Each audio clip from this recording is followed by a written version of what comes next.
Broadcasting from the business capital of the world, this is the Podcast Business News Network. It's all about healthy PAWSibilities, and yes, this lady's making it happen, helping so many pets worldwide with holistic methods. And Catherine Alvinoli, Dr. Alvinoli, as I should call her, amazing. You know, she was a veterinarian for many years, and now she's going the whole holistic route full on. And she's a firm believer in alternative medicines, alternative healing, and different modalities that maybe you should start thinking about to help your pet in the best possible or plausible way. How are you? Good morning. That's beautiful introduction. Thank you. Well, good to see you back here. I know last week we had some issues. You were outside. Glad everything's okay. Oh, my goodness. But I got to tell you, it's like 80 degrees here in New York. That's why I'm in the tank top today. See? Okay. And then tomorrow the weather's going to get cold again. Yep. Go figure. Go figure. And so you want to know what's funny about that? Okay, so funny story. I think we talked about this before. When I was going through vet school, I thought, I love cattle. Cows are cool. They can lick their nose with their tongue. It's really cute. Anyway, so I started out as a food animal veterinarian. And one of the things that we learned is how common respiratory illness is when there are 30-degree temperature shifts. But think about it. It's not just cows or sheep. It's us people. Yeah. And so exactly, you've got a beautiful fall day. You're in a tank top, and then cold weather's going to come in with some rain. And a day or two later, you're going to be with extra sweaters. And those 30-degree temperature swings are what makes viruses potentially active, and every species gets the sniffles. So we could talk about prevention. Yeah, sure. That's a good thing. How do we boost our immunity the healthy way? See, how great. All right. You ready for today's science lesson? Go for it. Where in the body is 70% of the immune system? Our blood? Our gut. Oh, really? Blood was a great guess. Oh. It's actually in the intestines. Oh. Most of your lymph nodes are all in the intestines. So this is why I'm the crazy food lady, right? Because I always say nutrition starts with good food. But what do? If you and I get the sniffles or we feel sneezes, we think, ooh, I hope I'm not getting a virus. And so we drink a little bit extra fluids. We'll have some hot tea. We might have some bone broth. We're going to make sure we get lots to drink, right? Are we not feeding our intestinal tract that way? Oh. Yeah. Okay. And then there are some nice herbal antivirals, echinacea. Any of us can take that. Honestly, bone broth, any of us being, I'm talking humans, dogs, cats. Mm-hmm. We can all have some bone broth, get a little extra nutrition. Vitamin C benefits all of us. On today, your sunny day, are you going outside to get some sun? You getting some vitamin D? Yeah. Good. I could do that. Vitamin D helps your immune system. All right. Dogs and cats make their own. Oh. But fresh air and being outside is beautiful. I know. Cats, wait, animals make their own vitamin D? They do. Without sun? Correct. Oh, wow. We humans need sun. We have this thing called skin. Theirs is all covered with fur. Yeah.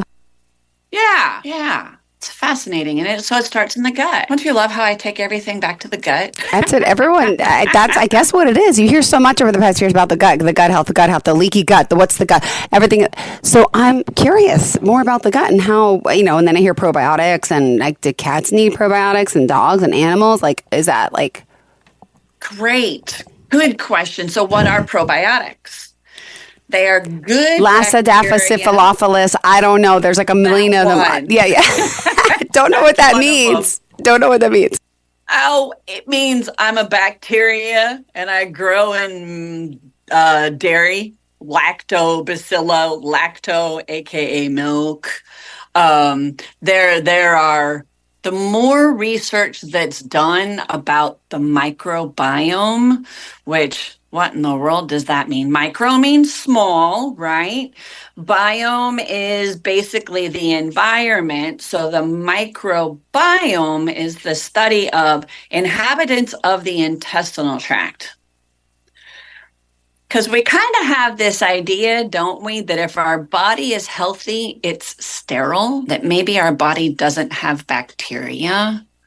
Because look, oh, do you see it? Look on my skin. Ow! But then I hear if I go in the shower and I use hot water, it gets even worse. So I don't know. Is a hot bath good? Just on a random topic. Go ahead. Yeah. Good. But if our immune system is imbalanced, these little bacteria and yeast on my skin are in balance. Wow. Same thing with who's in your intestines. Mm-hmm. The creatures living in your intestines change depending on what you eat. And so a healthy microbiome comes from eating healthy food that feeds the microbiome. For people and animals who have eaten highly processed diets for long periods of time, the creatures that naturally live in the intestinal tract change. And they may change to bacteria and fungi, microorganisms that do not support a healthy immune system. So if 70% of the immune system is in the intestines, the best way to healthy body is to feed the intestines well so that the biome in the gut is healthy. And then, yes, you can feed yourself or your dog or your cat probiotics to try to make it healthier. And then you have probiotic options because we always need options. And I tend to be, well, you may have you noticed this? I'm picky. Have you noticed? Maybe you've noticed. Ditto. Well, I am takes kind of one picky, to know but one. Me too. Right. So we want the best for ourselves and our babies, be they two-legged or four-legged. So there are about 1 million supplement companies for dogs and cats. And a lot of them put in these nasty fillers that makes me make my funky face. And I go, oh. So active ingredients look good. And you must read the inactive ingredient list because that's where all the junk food is. So if we put probiotics into a donut, we are not giving the probiotics the nutrition base for it to grow on. Instead, we'd like those probiotics to be on something healthy. Like, meat would be great. Kind of hard to put that in a little chew, but probiotics usually don't taste bad. So how about a nice capsule, sprinkle it on the food?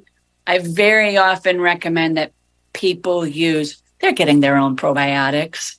So share yours with the kitties or the puppies. Sprinkle a little on their food. More strains, the better.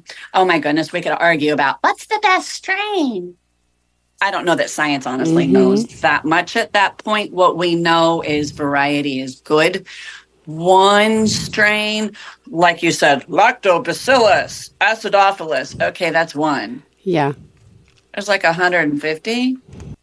Oh. What about bifidobacterium and anaerophecium something? I feel better about myself. You can tell I'm not a microbiologist. No, yeah.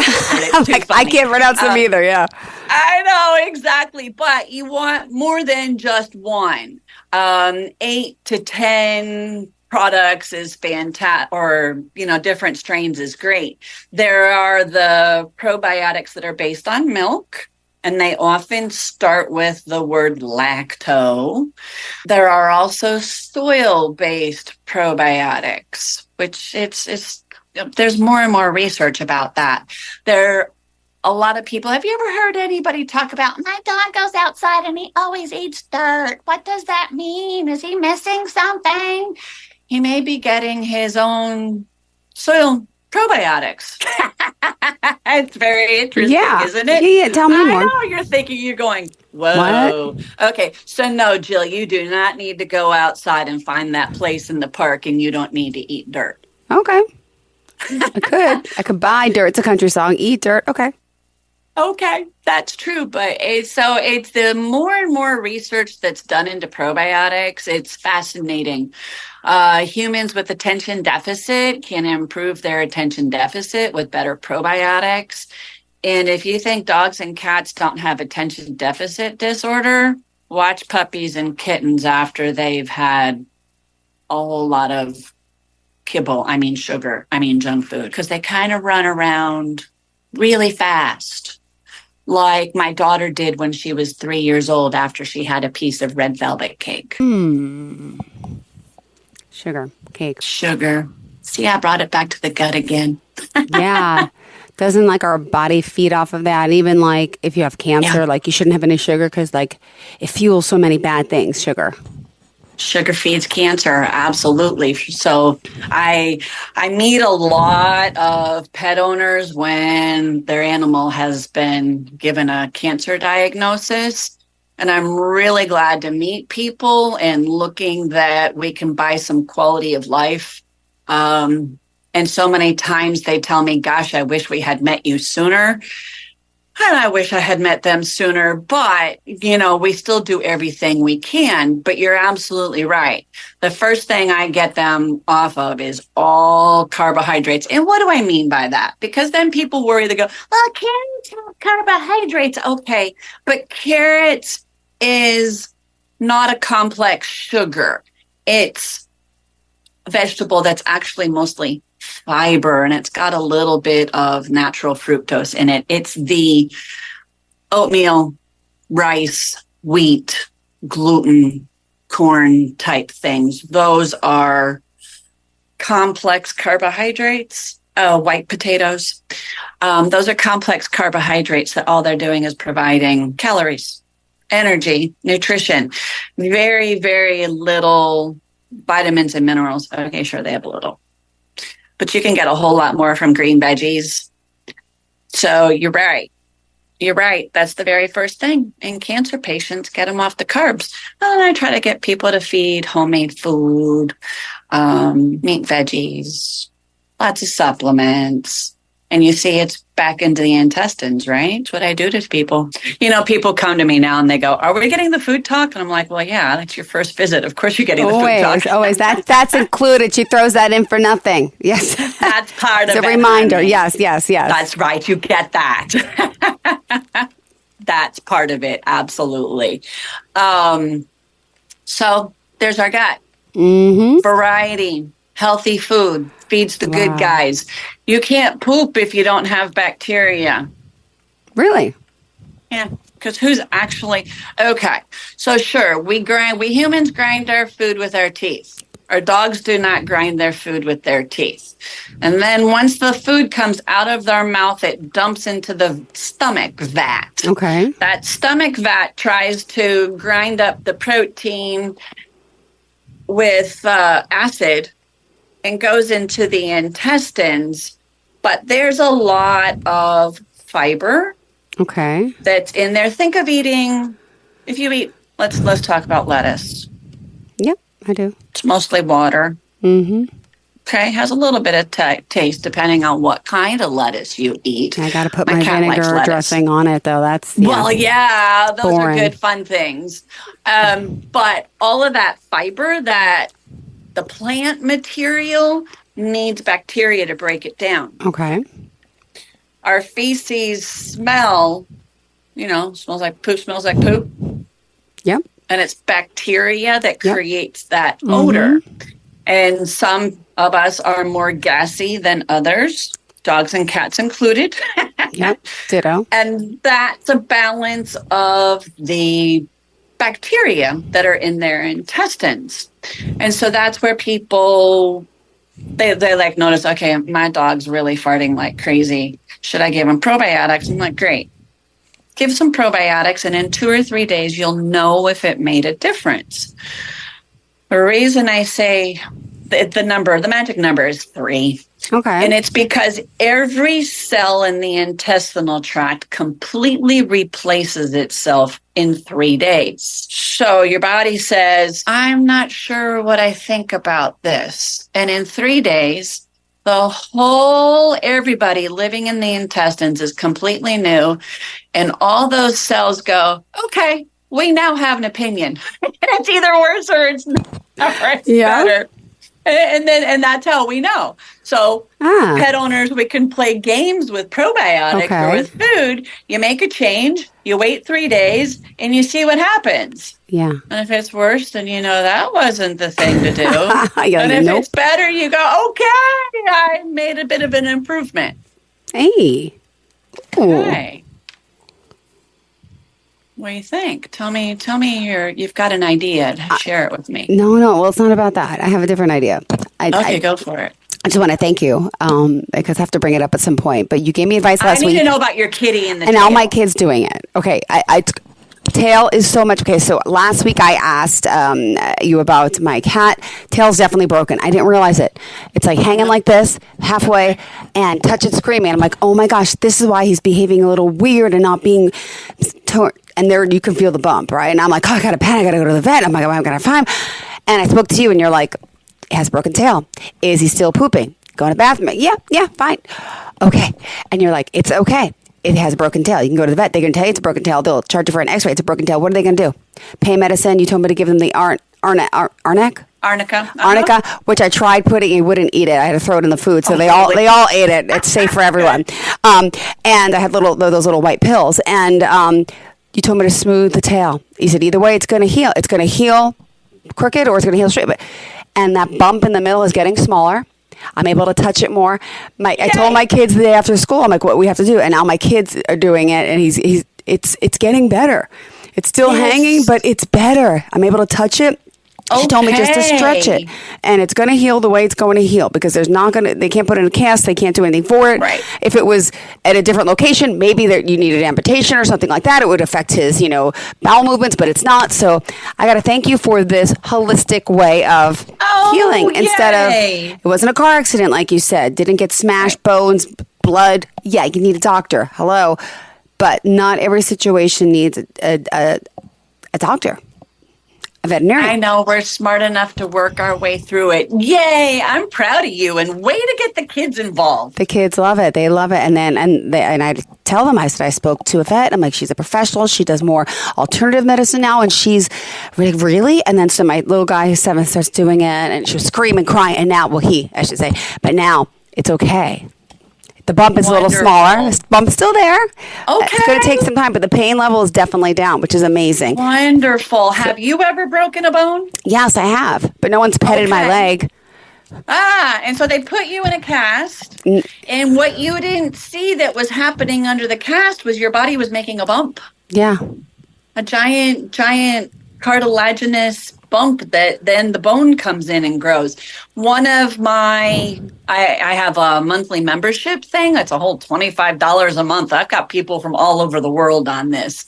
Well, one of my members reached out to me this week, and she shows me a picture of her Great Pyrenees who's got a bandage on her leg, and and the mom is like, she's not putting any weight on it. I don't know if it's broken. Do I need to go to the emergency room? And I'm like, okay, what happened?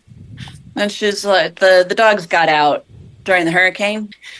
So they got out, and then, thank goodness she found them. They were at animal control, saga. But the dogs get back home, and the female is holding up her leg. And so I'm like, okay, can you touch it? And she's like, yes, I can touch it. I'm like, okay, then it's not broken. Because if it were broken, she would have bitten your face off.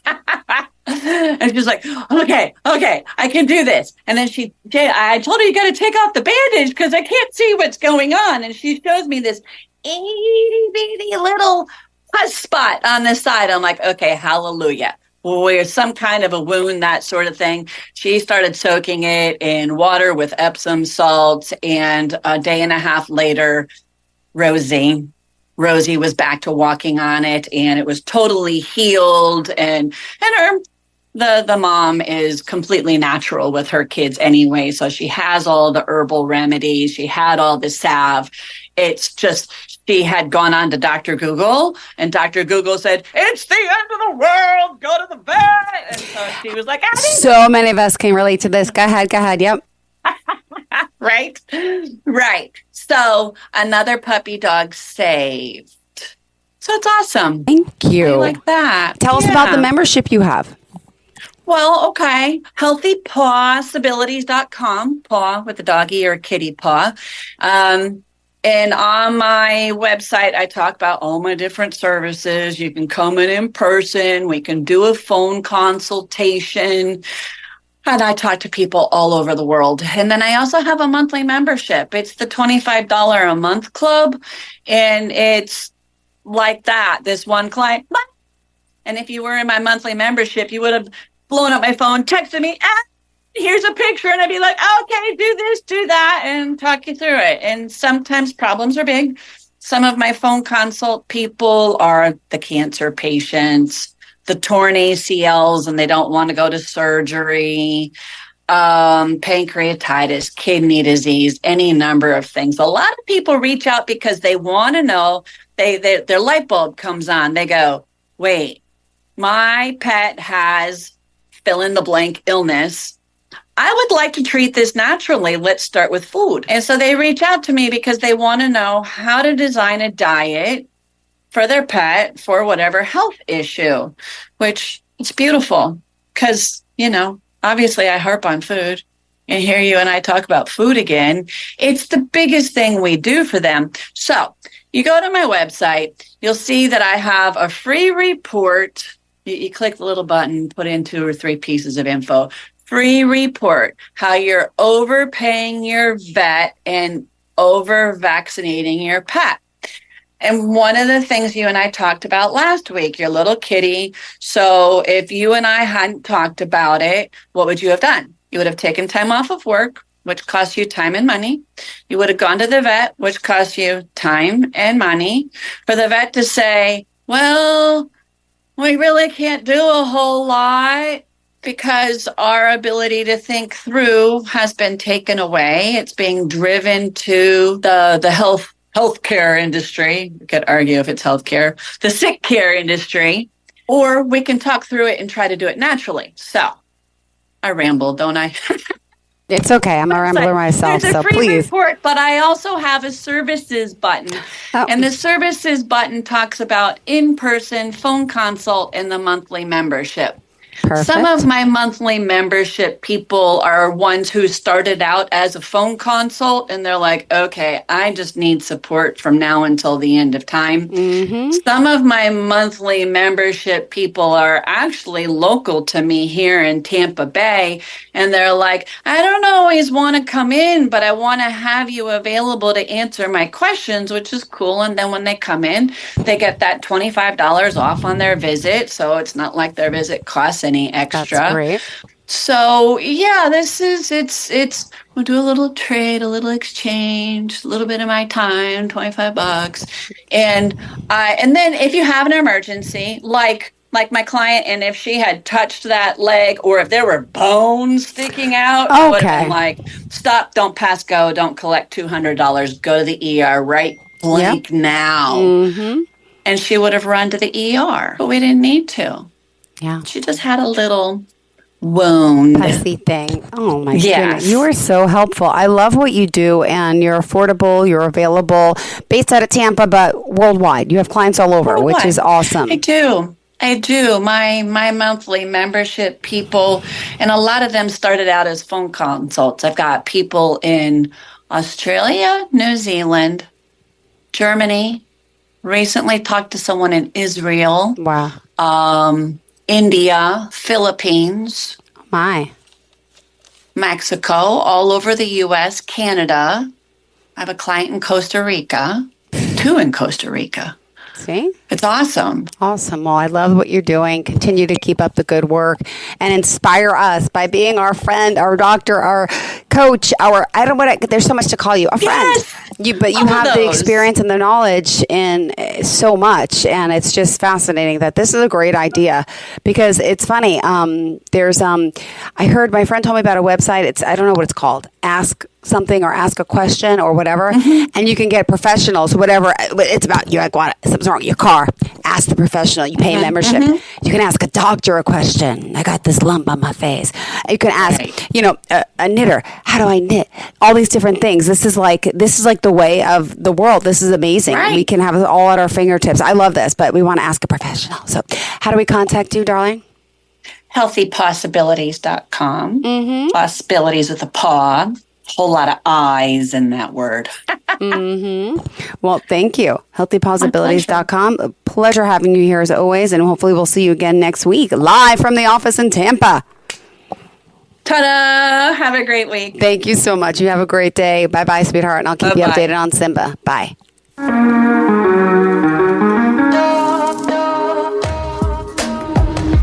Broadcasting from the business capital of the world, this is the Podcast Business News Network. Of course my kid's in the right car seat. Well, I think he is.